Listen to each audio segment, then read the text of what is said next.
Hello everyone, welcome back to this channel. SpaceX continues rebuilding Starbase at a breakneck speed. Starbase Weekly Update. One of the key components of SpaceX's Mars colonization plan is the Starbase launch site in Boca Chica, Texas. In recent times, Starbase rebuilding has been happening very quickly, so let's delve deeper in today's episode to explore working progress in this location. But before we start, please subscribe to our channel. Your support is a great motivation for us to continue to make the next videos. SpaceX team is getting ready to ramp up their progress these days. We have observed the significant progress of the ongoing groundwork. Numerous holes have been drilled into the ground, each containing a rebar cage that is subsequently filled with concrete. These holes are positioned at the center of the table. The ground drill is visible in operation position on cripping over the softer ground. After drilling, the holes rapidly fill with water owing to the shallow water table in Boca Chica, but besides that, more sheet pilings have been installed around the Olm perimeter. These will form a retaining wall that can be excavated to work on the pipe for the water and install the steel water-cooled plates. The SpaceX team is reviving up for significant strides. The installation work taking place is substantial and transformative. The present state of the groundwork reveals a sprawling web of holes drilled into the earth, each containing a rebar cage that's subsequently filled with concrete. The ground drill, visibly busy at work, is positioned over cripping a softer ground, drilling holes that rapidly fill with water due to the shallow water table at Boca Chica. The site is captivating to say the least. Moreover, sheet pilings are being added around the perimeter of the orbital launch mount. These will form a sturdy retaining wall that can be excavated for installing pipework and steel water-cooled plates. Based on these remarkable developments, SpaceX appears well on track to meet its deadline. At the beginning of last week, inside the high bay at the build site, Ship 29 is making good progress through stacking, with just one section left for it to be fully completed. Meanwhile, at the launch site, SpaceX workers lowered rebar structures into the excavated holes designed for reinforced concrete friction piles. The purpose of these piles is to create stability and secure the foundation at the site. The launch mount was equipped with the latest Raptor quick disconnect hardware, which was utilized to initiate the outer ring of engines on the Super Heavy. This involved replacing any outdated or potentially damaged hardware from the booster's first flight. A series of high-pressure storage canisters was transported to the launch site. Such cylinders are commonly employed for gas storage, and in this instance they will be utilized to store high-pressure nitrogen that powers the water deluge system. On Saturday morning last week, the methane tank of Super Heavy Booster 11 was completely stacked and positioned in the Mega Bay. Following the full stacking process, the subsequent stage of production involves the installation of adjacent subsystems, including the grid fins. The booster quick disconnect housing sustained significant damage during the launch and is currently undergoing repairs to facilitate access to the propellant lines. The rear cover of the housing was removed. After this housing was cleared, the flexible segments of the main propellant lines, which may have been broken during the launch, were detached from the quick disconnect panel. In addition, two more friction piles had the rebar cages picked up and put into place using the GRO of 7,550 extended boom to lower the 100-foot-long cages into the boarding piling holes. During the evening on May 22, the S-26.1 performed yet another cryo test at Macy's site. The tank would undergo another pressure test later in the week. On Tuesday, May 23, the work platform of the launch mount was moved to the staging area outside the payload processing facility. In the morning, the initial section of the boom and the primary body of the L-11,000 crane were delivered.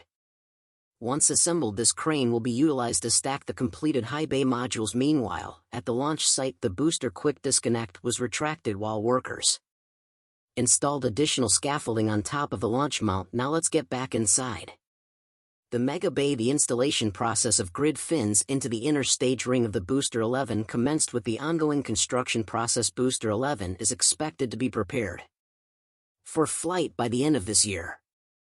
Then the LR-11000S pivot was unloaded on Wednesday, May 24, and the lower sections of the crane were being assembled. Otherwise, the booster transport stand was moved back to the build site and taken inside the Mega Bay after a brief stay at the payload processing facility staging area. Next, the Starlink V2 dispenser was placed in a payload area of a Starship outside the lower bay. Observers predict that this section could be intended for either Ship 32 or 33. On the other hand, a fresh LTR 1100 crane was transported to the launch site to expedite construction activities. Meanwhile, the initial aft flat for Starship 28, which had been reluctantly put together, was mounted in high bay with the aid of groove crane. Further equipment was transported to the site on the same day, such as counterweights for the LTR 1100 crane and 4 ride-on power trowels for concrete finishing. In close proximity to the mid-bay, a novel single ring with several arch-shaped cutouts was positioned. The main purpose of these cutouts, which seem to encircle the entire ring, remains unknown at present. Now, looking at the orbital launch mount, we can see the extensive groundworks that are being implemented. Multiple holes have been bored into the ground, which have a rebar cage and concrete poured into them. Once they've been dubbed, the ground drill is positioned on top of support beams to work on the softer ground at the center of the area. Once the holes are drilled, they quickly fill with water due to the shallow water table. In Boca Chica, Texas, a significant quantity of Starship and Super Heavy components has been prepared for assembly at the ring yard within the mid-bay. A possible prototype of the human landing system's side-mounted descent engine section can be observed when moving to the south-facing Macy's test site. Several new projects can be seen in progress. Among them is the ongoing construction of foundations for a booster testing station adjacent to the existing Starship test stand. Not only that, at present the concrete road is being elongated to replace the dirt road connecting the site and Highway 4.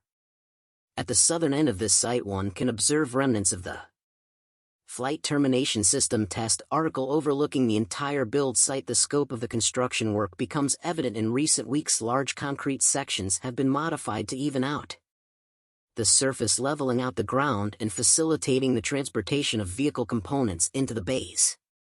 In addition, the second phase of the starter factory, the heavy metal building, continues to take shape with an excavation of a significant foundation pit, possibly for stamping equipment. Demolition of old structures and equipment is underway to make room for new permanent buildings, such as the ground fabrication building, which was demolished on May 26.